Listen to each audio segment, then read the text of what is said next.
Mes chères sœurs, avec la causerie introductive hier, nous avons entrevu à quel point l'abandon spirituel est extrêmement lié à la sérénité et que la sérénité est extrêmement liée à l'abandon. Que vous l'appeliez enfant spirituel, que vous l'appeliez union de volonté, que vous l'appeliez abandon à la providence divine, comme on va le voir ce matin, pour François de Sales, ou indifférence même ignatienne, spirituelle, tout cela pour François de Sales, c'est pas la même chose, mais quasiment.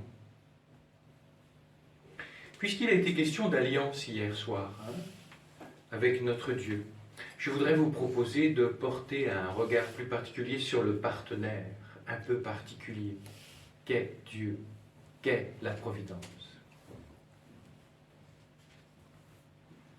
Dès les premiers chapitres du traité de l'amour de Dieu, saint François de Sales nous dit « Avant de vous exhorter à joindre votre volonté à celle de Dieu, je veux vous dire un mot de la providence. »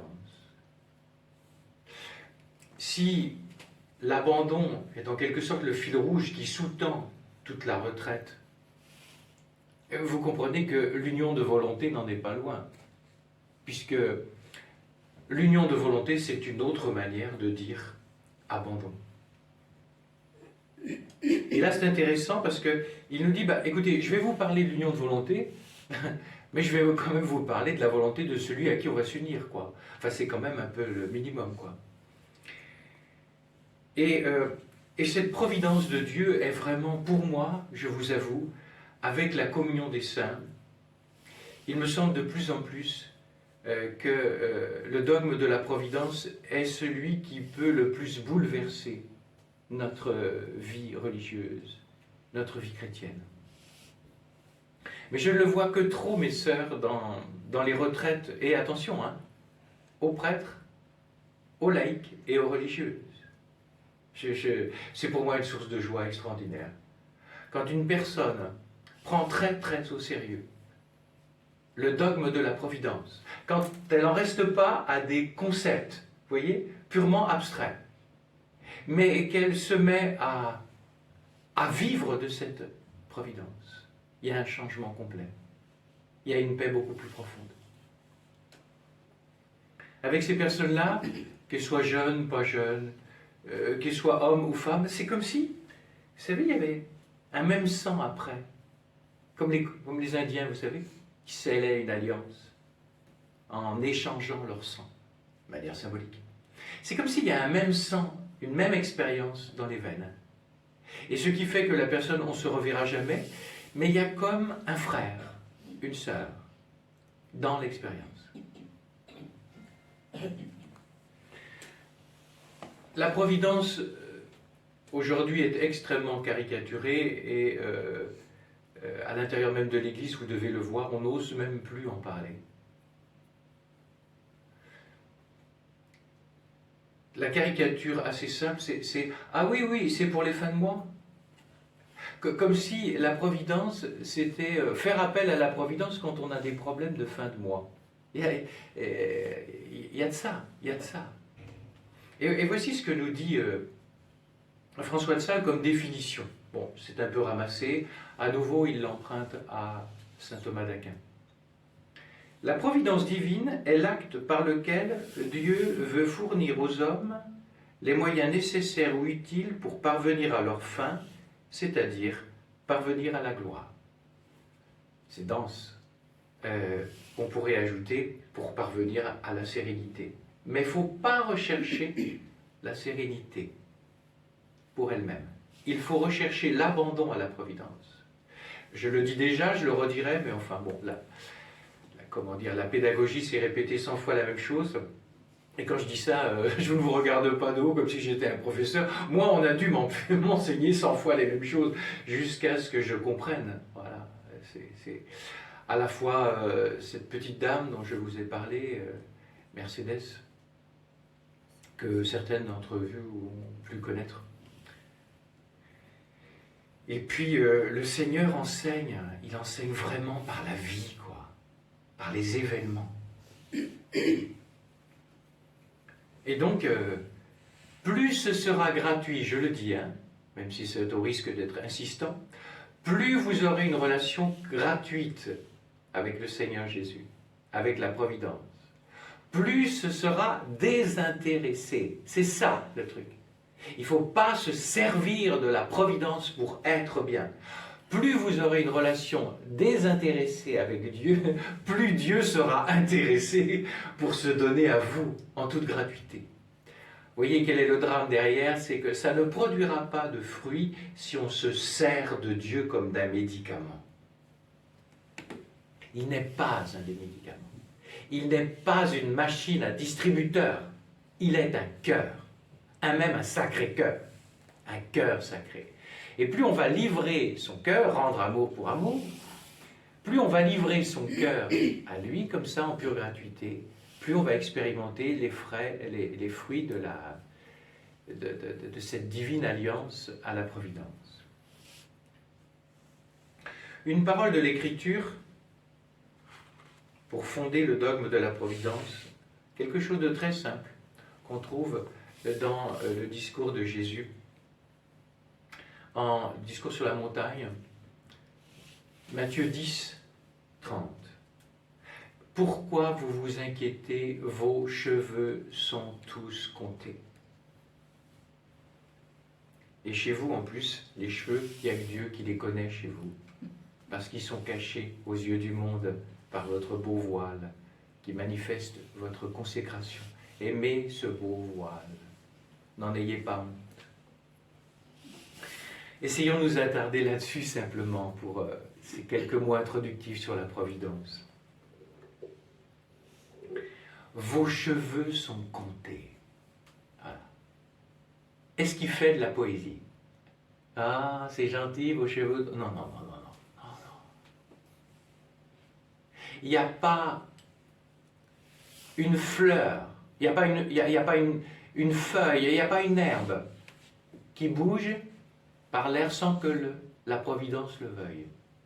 Il n'y a pas un petit oiseau qui va exister d'une branche à l'autre et qui pousse un gazouillis sans la providence.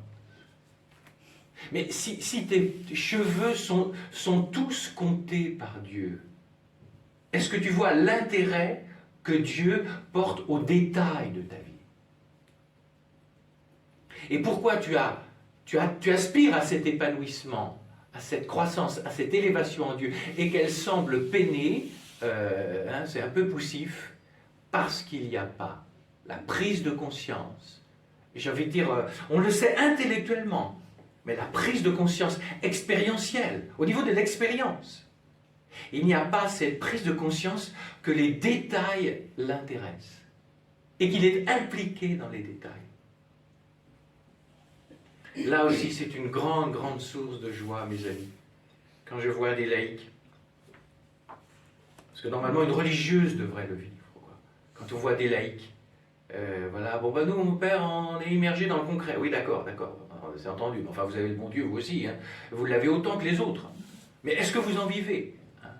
Et quand un laïc, par exemple, commence à découvrir que Dieu est impliqué dans les détails du quotidien, mais il va arrêter de vivre au-dessus du quotidien, quoi. Il va impliquer Dieu dans le quotidien. Puis il va arrêter de s'arc-bouter devant le moindre événement. Parce qu'il sait que, attention, c'est sacré, le moindre événement. Il y a Dieu et sa volonté qui veut que je vive ça. Deux grandes parties de notre entretien. Je l'ai laissé un peu échapper, un peu entrevoir. Tout d'abord, qu'il est beau, qu'il est grand, ce dogme de la divine providence.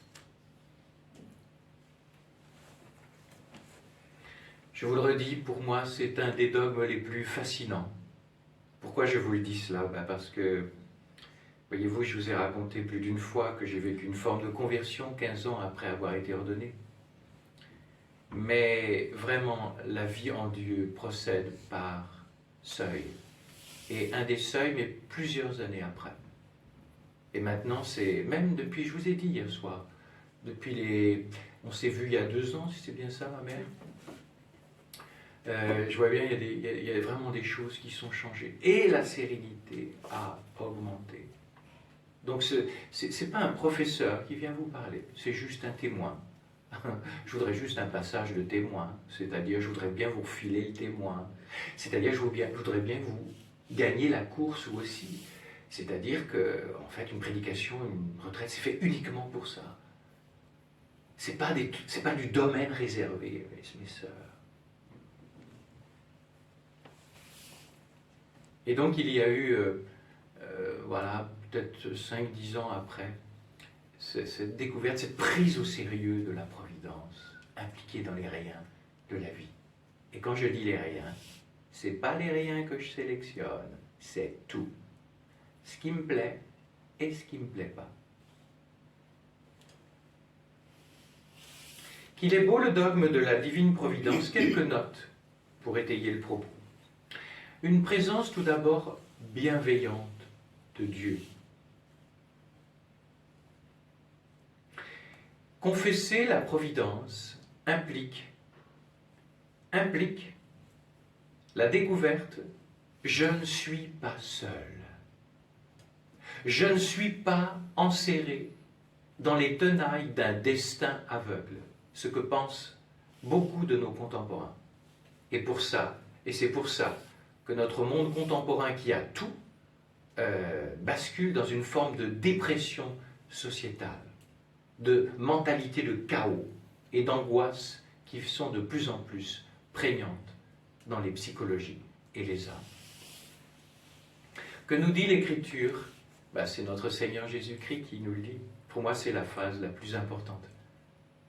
Pour chacune d'entre vous, pour ceux que vous aimez, votre famille, et puis si vous êtes religieuse avec quelques responsabilités, à moins que vous soyez une fonctionnaire, ce qui ne me semble pas être le cas, les premières qui vous soucient, ce sont les sœurs qui vous sont confiées.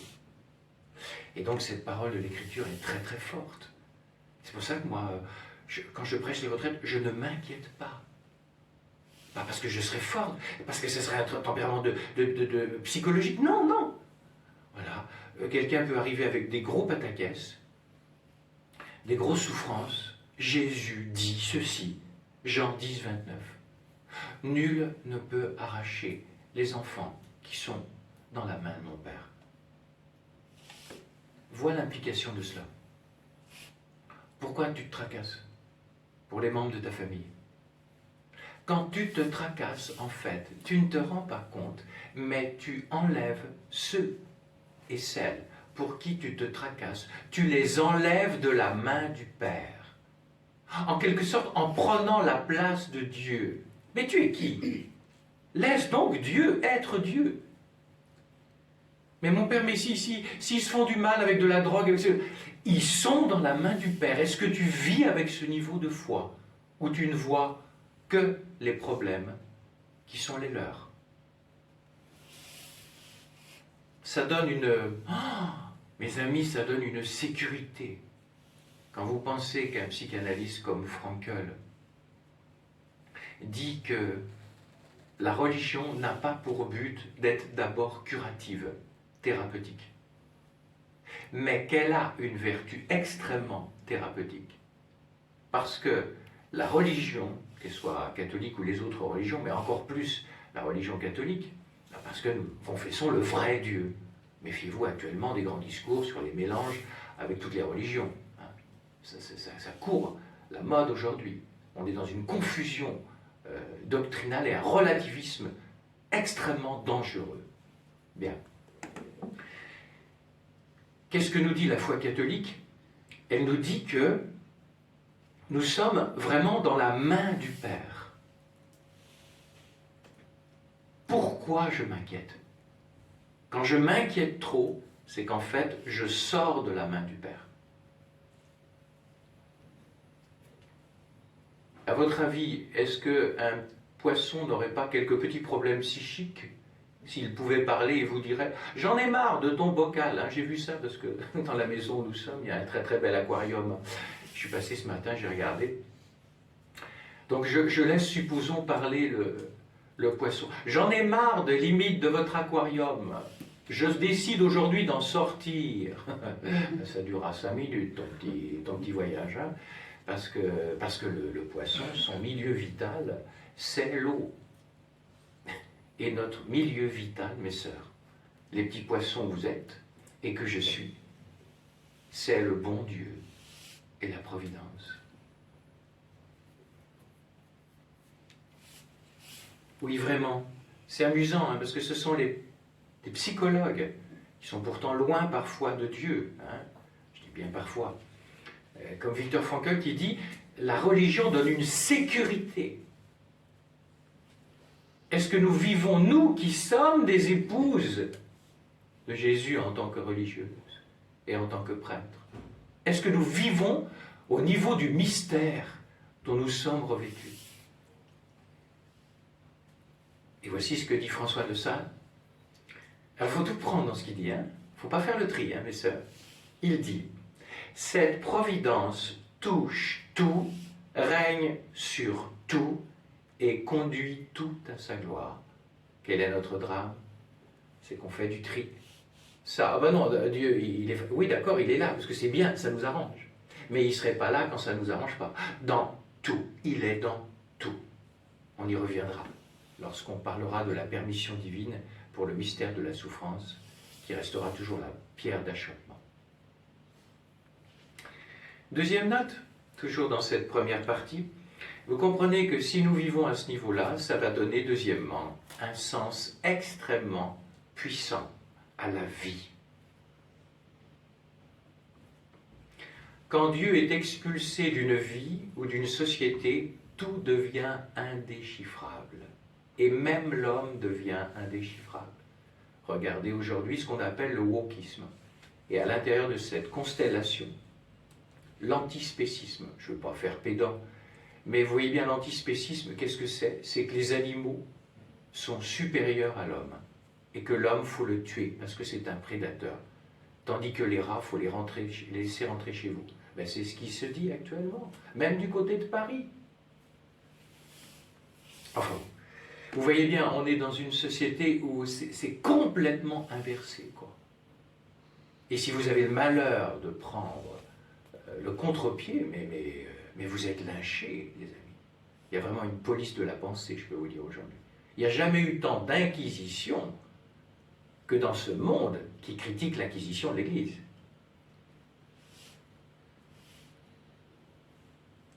Nous ne sommes pas pris dans un destin aveugle, mais en un dessein bienveillant. Écriture, Romains 8, 28. Nous savons qu'avec ceux qui l'aiment, Dieu collabore en tout pour leur bien, avec ceux qu'il a appelés selon son dessein. Vous voulez une autre passage de l'Écriture, épisode de l'Écriture, figure de l'Écriture, et notamment de l'Ancien Testament, qui fait éclater le mystère de la providence, c'est le patriarche Joseph. Et notre ami François de Sales aimait beaucoup cette figure. Vous vous rappelez, il est jeté dans une citerne, parce que les autres frères de sang, sont jaloux, ils croient le tuer, en fait passent des vendeurs, sur leur chameau, et ils le trouvent, ils le récupèrent, ils l'emmènent en Égypte. Ça va mal se terminer pour lui, sauf qu'à un moment, Dieu l'inspire, et le pharaon voit que, oh là, celui-là, il pourrait m'être utile, et il le met comme intendant. Famine dans tout le pays. La famille de Joseph, qui pense que le frère est mort depuis longtemps, vient en Égypte, et il les reconnaît, et il se détourne pour pleurer, parce qu'il retrouve sa famille. C'est fou, il n'a aucune haine. Pourquoi? Entre parenthèses, encore un point important. Si on vit au niveau de la providence, la haine va diminuer dans nos âmes. Parce que nous allons voir même les personnes qui nous font du mal. On ne va pas appeler ça un bien, hein, attention. Mais on va les voir à l'intérieur de la providence. Allez chercher votre père, ils reviennent, et là, il leur élève son identité. Et là, vous avez la manifestation de la providence Écoutez ce que dit François de Sales. Ses frères, qui l'avaient vendu pour le perdre, le retrouvèrent vice-roi d'Égypte. Ils craignirent extrêmement qu'il ne se vengeât du traitement qu'il lui avait infligé. Mais non, leur dit-il, ce n'est pas tant par vos menées que je suis envoyé ici, mais bien plutôt par la providence divine. Joseph doit être notre modèle. Il ajoute encore François. Vous avez eu de mauvais desseins sur moi, mais Dieu les a réduits à rien. Voyez-vous, conclut le saint évêque de Genève, le monde aurait appelé bonne chance ou heureux hasard ce que Joseph appelle un dessein de la providence. Revisiter, ce serait bien rare si dans votre communauté vous n'ayez pas souffert à un moment ou à un autre d'une sœur. Et si ce n'est pas d'une sœur, ça sera d'un prêtre. Bon, enfin, vous voyez ce que je veux dire. D'un événement même dans votre enfance, dans votre jeunesse. Je vous le redis, je ne vais pas vous demander d'appeler ça un bien, ça reste un mal, supposons. Mais si vous vivez au niveau de la providence, mais ça donne une coloration, mais toute nouvelle, vous comprenez. Et si vous vivez au niveau de la providence, eh bien, vous allez connaître une paix. Vous voyez, quand moi j'ai été remercié du séminaire, je n'ai pas été mis à la porte, mais on m'a dit, non, on te demande de ne pas continuer. Et donc j'ai rencontré, je me souviens, j'ai croisé une amie qui était consacrée, et elle me dit, surtout Joël, bénis-les, cherche pas à comprendre, vois les choses au niveau de la providence. Et après, quand on m'a envoyé en Afrique, que c'était encore plus terrible que d'aller sur la Lune, je peux vous dire, hein, pour moi. Je faisais des rêves d'alligators, de caïmans et de grands bois. Eh bien, j'ai béni vraiment mes sœurs. Tout ce qui m'arrive maintenant dans ma vie sacerdotale, tous ces trucs, aller dans les pays étrangers, tout ça, qui était impensable dans ma vie. Je sais d'où ça vient, mes sœurs. Cela ne vient pas de mes compétences. Cela vient d'un regard de foi sur des événements. J'ai béni, bénissant, j'ai permis à la providence que je bénissais de prendre en charge ce que je considérais comme un échec, une injustice. Et maintenant c'est amusant, mes sœurs. J'ai été remercié du séminaire et je m'en vais prêcher dans les séminaires. C'est à mourir de rire. L'humour qu'a le bon Dieu. Je ne vais pas vous dire que tout l'enseignement que j'ai reçu au séminaire était bon. Non, j'ai dû refaire toute ma théologie. Car il y a eu objectivement des enseignements fallacieux. La providence n'est pas bisounours. La providence est appeler un mal un mal. Et vous vous étonnez qu'il y a des problèmes de confusion doctrinale actuellement dans l'Église. Cela vient des séminaires et des universités soi-disant catholiques. On n'annonce pas partout le véritable enseignement, la fidélité à l'enseignement. Ne vous étonnez pas après. Mais écoutez, je vous le dis, je n'ai aucune amertume. Le seul enseignement magistral que je reçus au séminaire, ce fut à Angers. Il y eut une discussion entre séminaristes, est arrivé un professeur, je ne vais pas dire en plus, peu importe, parce que j'ai toujours de l'amitié pour lui, hein. Et même quand j'étais curé, je l'ai invité. Eh bien, voilà, et il arrive et il dit, vous savez les gars, maintenant la providence, on n'en parle plus. Ce fut le seul enseignement magistral, comme a dit un évêque en privé. Il faudra bien qu'un jour ou l'autre, on demande pardon, puisqu'aujourd'hui il faut demander pardon pour tout, il faudra bien qu'on demande pardon pour la formation qu'on a donnée à une certaine période dans les séminaires. Heureusement, aujourd'hui, les choses se recentrent un peu, il va être temps. Mais de bénir, vous voyez, quand je repense à toute cette période, non, mais vous ne leur en voulez pas, mais arrêtez de croire que c'est de la vertu chez moi. C'est pas de la vertu, c'est un regard de foi qui a assoupli les choses. Pourquoi je me mouille, mes sœurs? Parce que ce serait bien rare que vous n'ayez pas eu des choses difficiles à un moment ou à un autre. Revisitez-les avec la grâce que m'a fait cette consacrée. Père Joël, bénis-les, bénis-les. Et ne vois pas les choses de manière humaine, mais surnaturelle. Troisième note. Une attention au réel.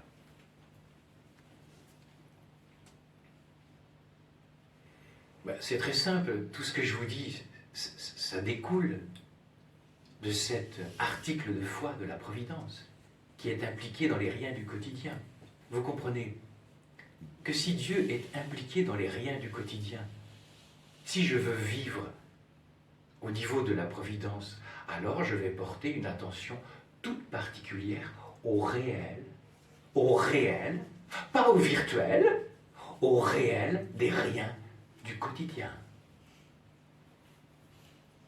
Vous qui êtes de Saint-Augustin, si j'ai bonne mémoire, je vais le dire en latin, vous allez me pardonner ou rire si toutefois je le dis mal. Christianos habete oculos.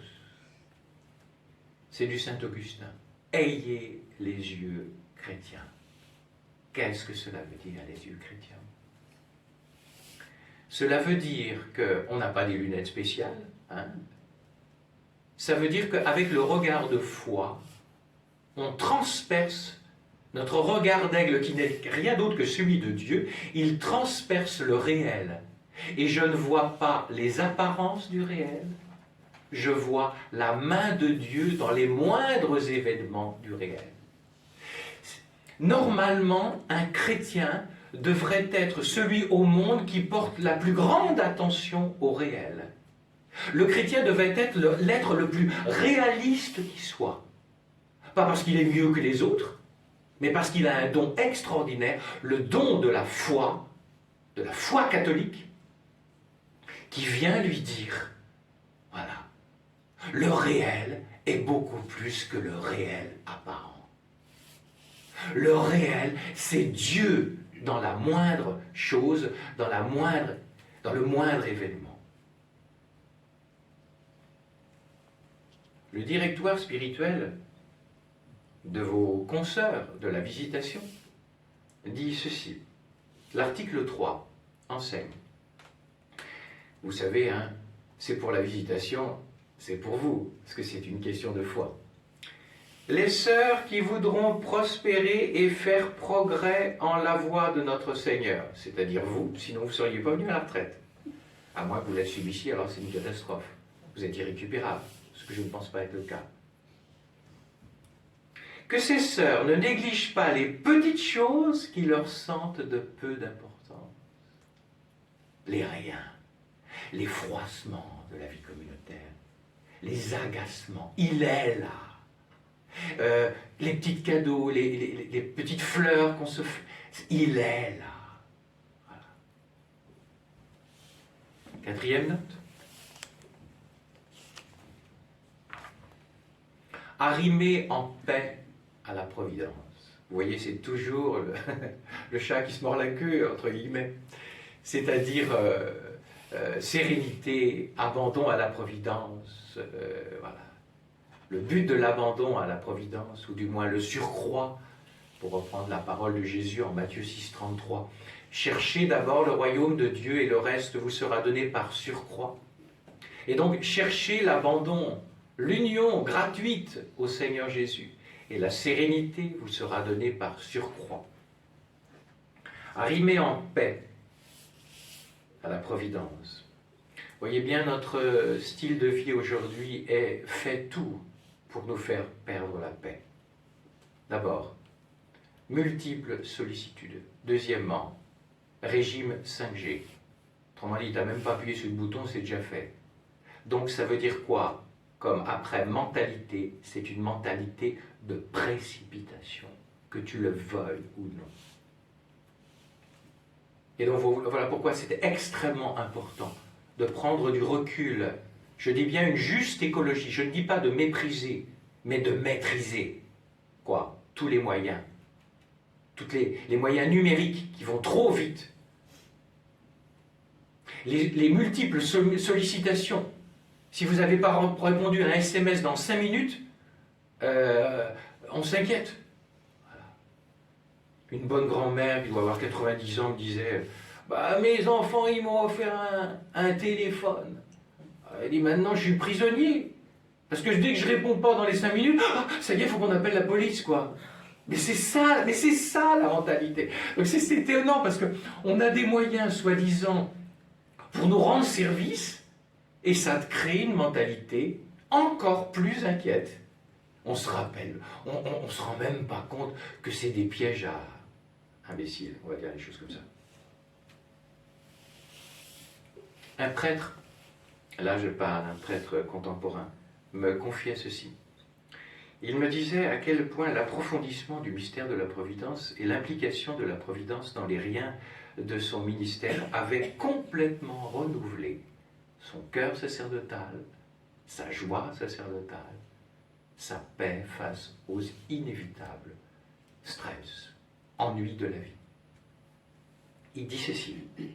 Depuis que je me suis décidé à voir la main de la Providence en tout ce qui m'arrive, même quand des paroissiens m'agacent, car je dois bien les agacer à certains moments eux aussi.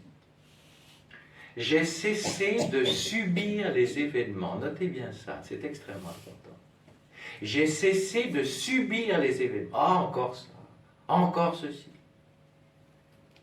Désormais, au lieu de les subir, je les choisis, car je les vis avec la Providence. J'accueille tout ce qui m'arrive des mains de la Providence. Ça change tout. Je suis beaucoup moins écrasé, beaucoup moins dispersé. Je vis, je suis davantage prêtre.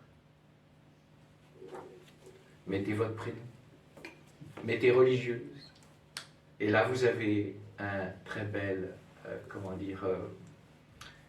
itinéraire, programme de vie, de renouvellement et d'élévation à Dieu. Vous allez me dire, Saint François de Sales, c'est 17e, il ne vivait pas au rythme 5G, lui. Hein. Ah ben, vous vous trompez un peu. Il a une expression typique de l'époque. Il appelait cela la presse. Vous voyez ce que c'est? La presse. C'est-à-dire, voilà, quand on est évêque, des lettres, des monceaux de lettres. Nous, on dirait aujourd'hui des monceaux de mails. Et donc, il appelait cela la presse, et c'était son martyre apostolique. Toujours pressurisé. Mais il ne tombait pas dans le piège de l'empressement. Okay, il y avait la presse, c'est-à-dire ça n'arrêtait pas des pauvres qui venaient frapper, etc.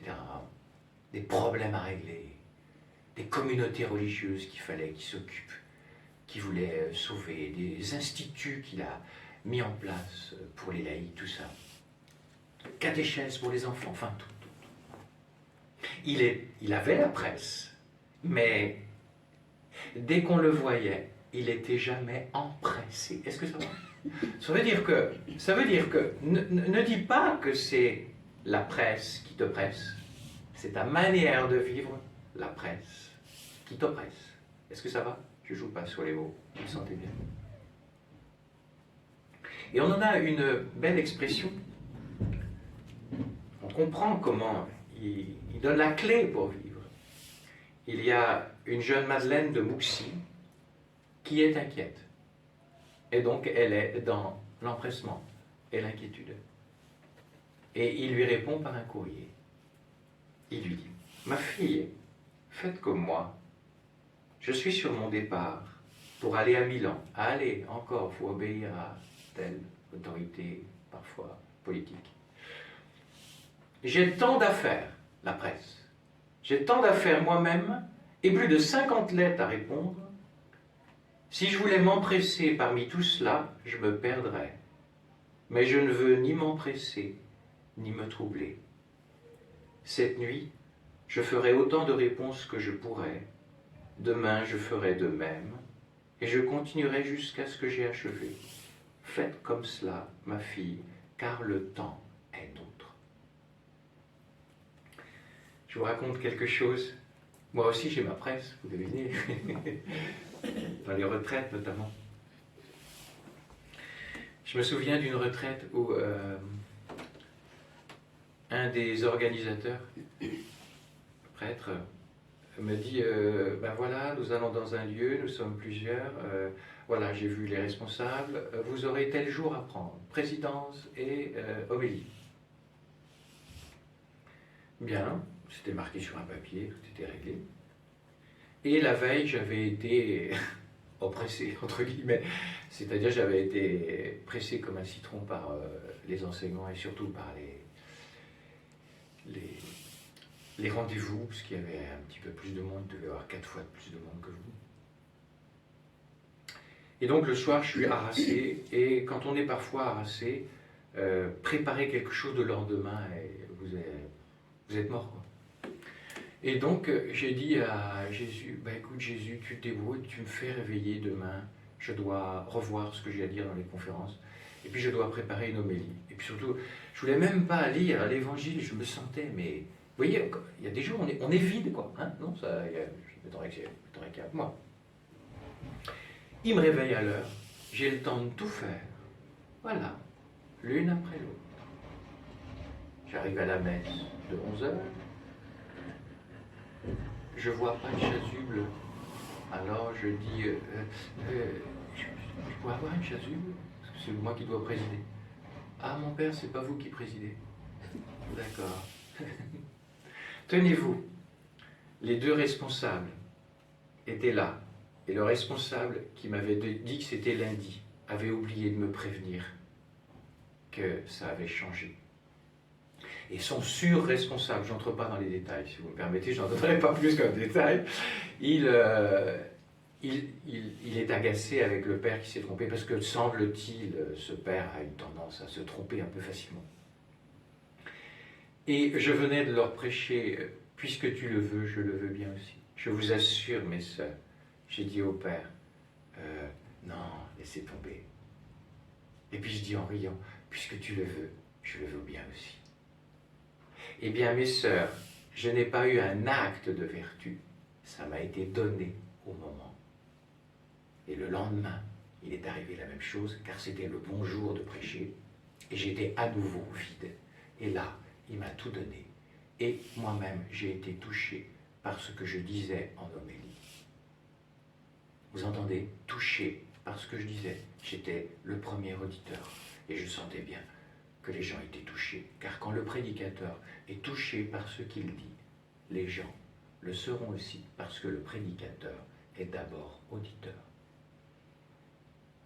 Et dans cette semaine-là, j'ai beaucoup appris. C'est nous qui compliquons tout, mes sœurs. Nous compliquons tout. Nous en ajoutons dans notre presse, par notre empressement. Et curieusement, ces deux petites choses arrivées à la sacristie ont eu un grand impact sur, je n'entre pas dans les détails, le responsable général. Parce qu'il a touché du doigt ce que ça donnait. Non pas au sens où le Père Joël a été vertueux, non, je lui ai dit après, je lui ai dit, vous savez, arrêtez de croire que c'est un acte de vertu, je vous assure mon Père. C'est comme si, au moment où j'ai vu que j'avais tout préparé pour rien, ça me faisait rien. C'était même comique tellement c'était grotesque. C'est Dieu qui a fait ces choses. Mais enfin, vous n'allez quand même pas croire que la providence... Si, je vais croire que la providence est impliquée dans ces choses.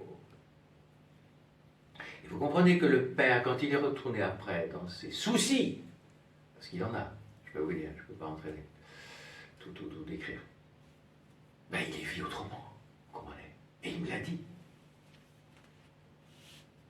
Mais il ne faut pas faire de sélection dans les événements qui t'arrangent et dans les événements qui ne t'arrangent pas. Deuxième grande partie. Se laisser surprendre par la manière d'agir. Je vais faire une tautologie surprenante de la providence. Se laisser surprendre par la manière surprenante d'agir de la providence.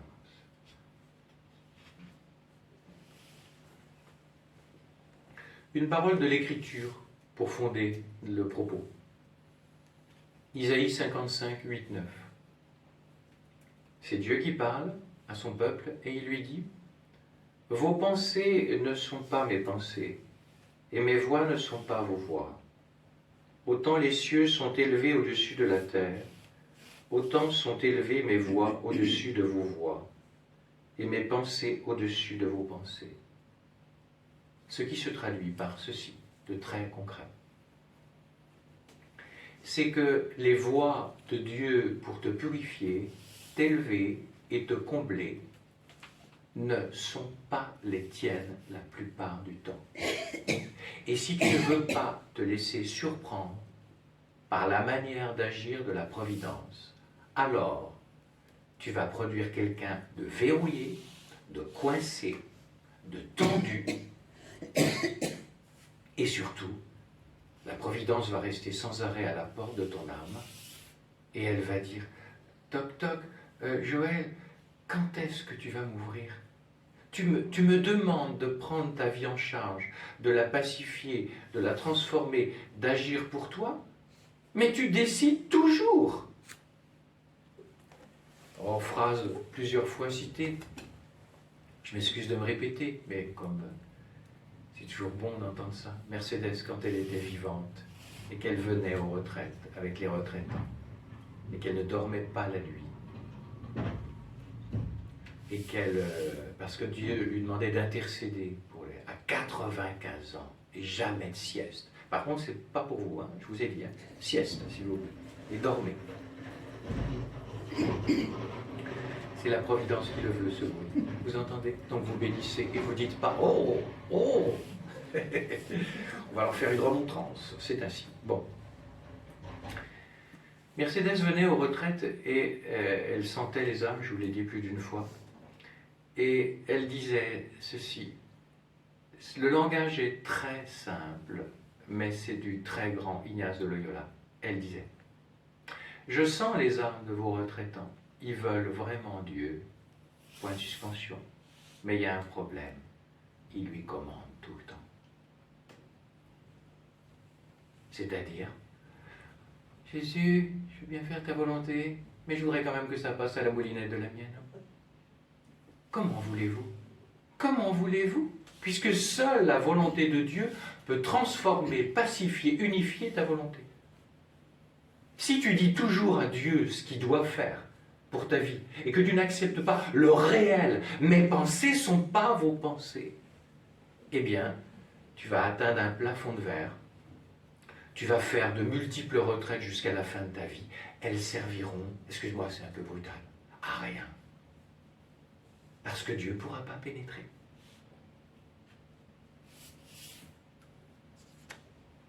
À nouveau le directoire des sœurs religieuses de la Visitation, qui devrait être le directoire de toute religieuse, bien évidemment. Les sœurs qui voudront prospérer et faire progrès en voie de notre Seigneur doivent recevoir toutes choses comme provenant de la main paternelle de notre bon Dieu et Sauveur. Bon, vous aurez fait les correctifs nécessaires, on n'est pas dans du fatalisme. Une religieuse vous dirait de vous suicider ou d'aller vous tuer, je ne sais pas quoi. Excusez-moi, c'est un peu grotesque ce que je dis, mais c'est pour aider à comprendre. Ben, vous ne devrez pas dire oui, vous voyez ce que je veux dire, et vous ne devrez pas voir la volonté de Dieu là-dedans, c'est clair? Par contre, vous ne pourrez pas faire que la sœur ne vous a pas dit des choses désagréables, et vous devrez de toute façon les accueillir. Vous voyez ce que je veux dire? Vous ne devrez pas obéir à la sœur, mais vous ne pourrez pas enlever avec une gomme la parole méchante que la sœur vous a dit. Est-ce que ça va? Vous devrez donc pardonner. Et donc il y a toujours un oui à dire, alors qu'au niveau de certaines choses, on ne doit pas obéir. On n'est pas dans du fatalisme. Je pense que je suis clair. Première note de cette deuxième partie. L'action de la providence est déconcertante.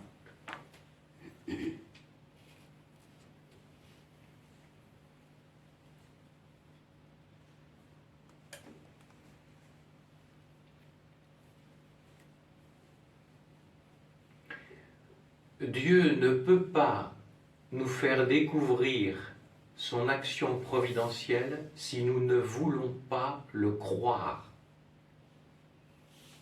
car seul le croire te permettra de l'avoir. Je vous donne une parole de l'astrophysicien Hubert Reeves, qui est agnostique. Intéressant, quel respect il a pour la démarche religieuse. Il dit, souvent le langage populaire dit, oui, moi les miracles, j'y croirai quand je les verrai. Non, si on veut être honnête avec ce qu'est Dieu, et là, c'est la grandeur de cet astrophysicien, vous devriez dire, je verrai les miracles quand j'y croirai. La preuve, c'est que vous avez tout un tas de béquilles à Lourdes, et ça ne fait pas la France chrétienne. Autrement dit, une majorité de Français qui ne veut pas voir le miracle, ne le verra pas, qui ne veut pas y croire, ne le verra pas. L'action de Dieu ne s'impose jamais, parce que l'action de Dieu n'est pas comme celle des hommes. On ne peut jamais prendre en flagrant délit d'agir, même avec un miracle. Il faudra toujours la foi, la grâce de la foi. Voici ce que dit François de Sales à propos de cette immense délicatesse de Dieu qui ne peut jamais s'imposer et jamais obliger à être cru. Voilà. La suprême sagesse avait décidé d'allier cet amour originel à la volonté de ses créatures, de sorte que l'amour ne força point la volonté et lui laissa sa liberté. Donc à chaque fois que se présente une rencontre, une situation plaisante ou déplaisante, une tâche à accomplir,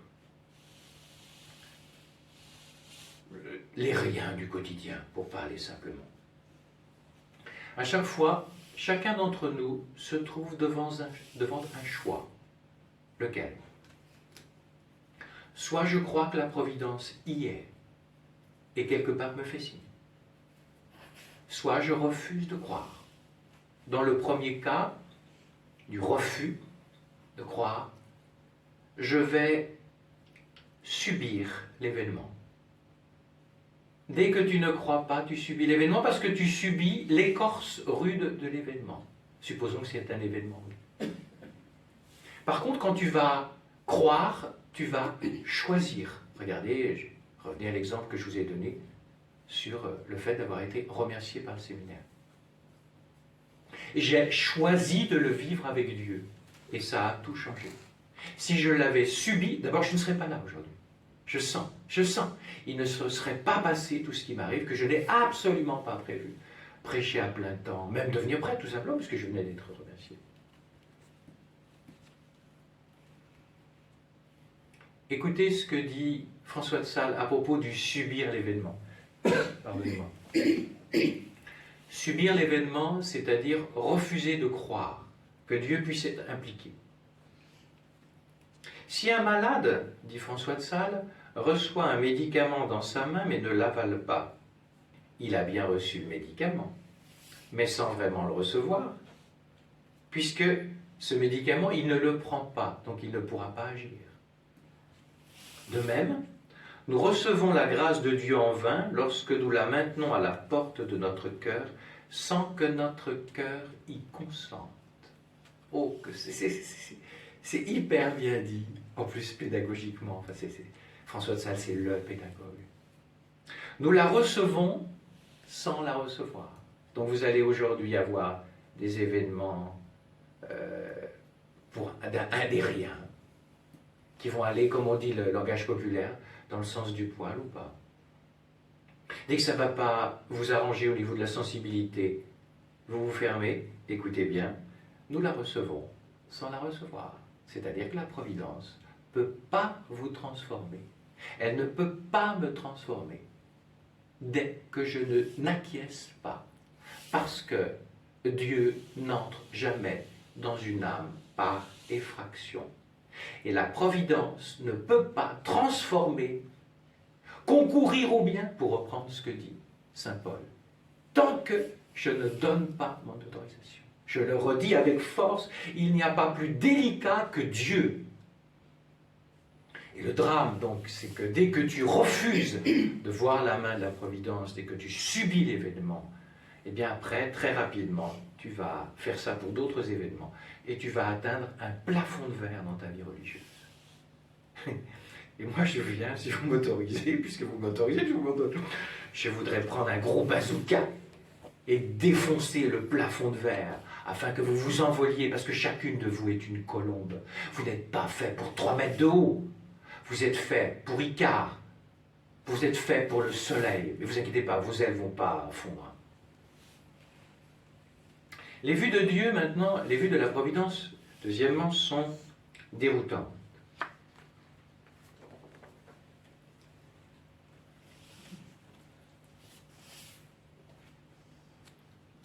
Et donc, si j'accepte pas de me laisser dérouter, ben, je ne vais pas décoller, quoi. François de Sales. L'intelligence de l'homme est très limitée. Aussi, lorsque, par trop de curiosité, il cherche les causes et les raisons de la volonté divine, il finit par s'embarrasser de 1000 difficultés. Quand vous êtes dans une phase difficile, la meilleure manière de comprendre l'action de Dieu est de ne pas chercher à la comprendre. Alors vous allez me dire, mais enfin, vous faites la culture de la foi du charlatan. Non! Quand vous faites cela, vous remettez votre sagesse à la sagesse divine. Et quand vous aurez bien, avec confiance et abandon, traversé le tunnel, la sagesse de Dieu sera imprimée en vous et il vous donnera de voir ce qu'il a fait. Revisiter tout un tas d'événements. J'ai exposé le mien. Revisiter tout un tas d'événements difficiles. Vous n'avez pas... Voilà, mais qu'est-ce que tu fais, Jésus? Mais je suis dans quel état? C'est dur. Voilà, puis là, vous acceptez, vous avancez pas après pas, avec un boulet au pied. Puis à un moment, la Providence dit, ça y est, le fruit est mûr, j'ouvre le tunnel. Et là, quand ça se passe, c'est pas simplement une sortie du tunnel. Il vous greffe ses propres yeux de la Providence sur vous, votre regard. Et vous regardez en arrière, oh, c'était donc si simple, c'était donc si magnifique.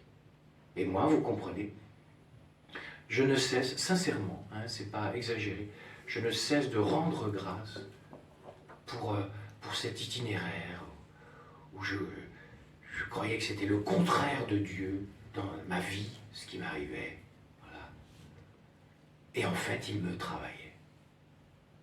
Et c'est donc que tu ne veux pas accepter d'être travaillé par la Providence à sa manière, qui n'est pas la tienne, parce que tu es limité et pécheur.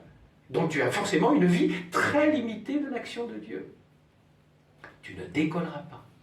Et tu n'en pourras pas entrer dans la plénitude de la joie. Une joie extrêmement profonde, qui, j'avoue, ne me quitte pas.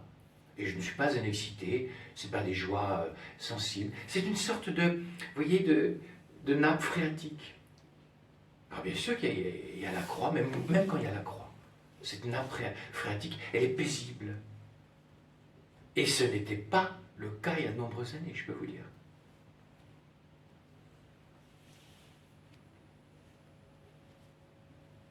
Voici ce que dit François de Sales.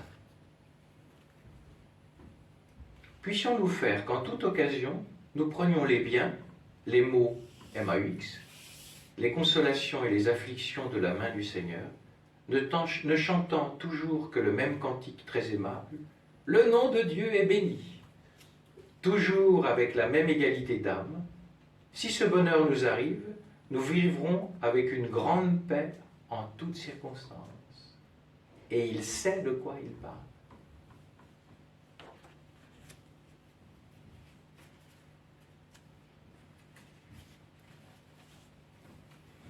Quand on n'est pas bien, quand on prend une croix dans les gencives, je le redis, ce n'est pas le moment de chercher à comprendre.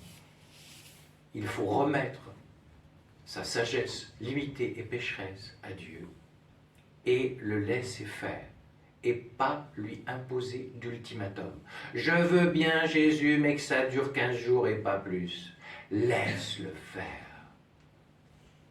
Il sait ce qui est bon pour toi. Il est ton Dieu. Vous savez, quand moi j'étais dans cette période extrêmement difficile, en plus Jésus en avait ajouté la nuit intérieure, et j'en voyais pas le bout, ça a duré des années, quoi. C'est maintenant que je comprends. Oh, quelle grâce! Je peux vous dire que je me traînais, hein. Mais je me traînais en regardant la petite lumière au bout du tunnel, alors que j'étais dans le tunnel. Je comprends rien, Jésus. Mais toi, tu sais, quand il a levé le voile, tout a été changé.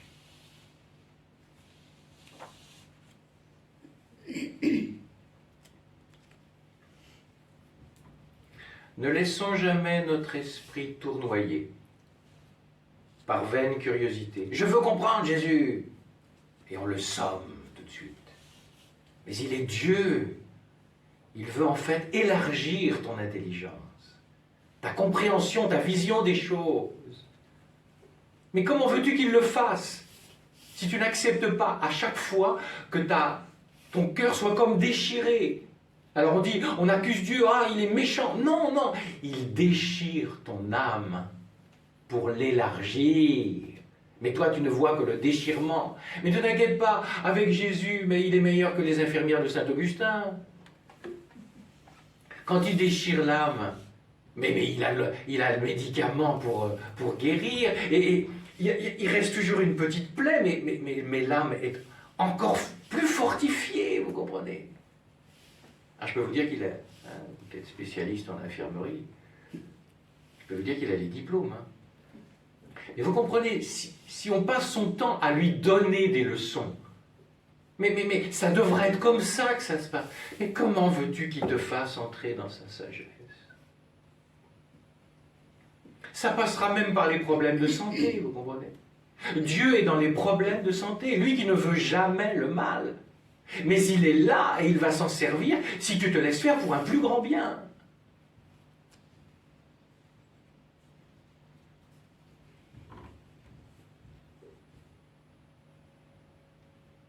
Comme les petits papillons, nous finirons par y brûler nos ailes et y périr. Ces jugements sont incompréhensibles sur le moment. Mais après, quand on s'est bien laissé faire, il va faire. Parce qu'il est vraiment un Dieu bon. Il est le bon Dieu. Et la providence, il n'y a pas plus père que la providence. Il n'y a personne au monde qui te chérit comme la providence. Alors je termine en reprenant le langage extrêmement simple de François de Sales. Et je vous invite à le vivre cette semaine, surtout que cette semaine c'est plus facile. Pourquoi? Vous êtes en silence, vous êtes en repos, vous êtes en retraite, il n'y a pas la presse, sauf peut-être pour la supérieure, mais si elle est supérieure, mais si elle le vit bien, ce sera les vacances elle aussi. Hein. Parce que je vous ai dit, moi je faisais retraite avec vous. Soit je vis une retraite à chaque fois, en restant au niveau de la pression, soit je laisse Dieu entre moi et les retraitants. C'est-à-dire je reste à ma place. Quand tu perds la paix, c'est que tu ne restes pas à ta place. Donc, cette semaine, vivez-le parce que le contexte est extrêmement porteur. Pour que, vous voyez, c'est normal, hein, on est tous comme ça. Et en plus, il peut y avoir le travail, il peut y avoir la... Voilà. Cette semaine, lâchez ça, lâchez. Et donc, voici le langage très simple de François de Sales. Prendre toute chose simplement de la main de Dieu. Tout cette semaine.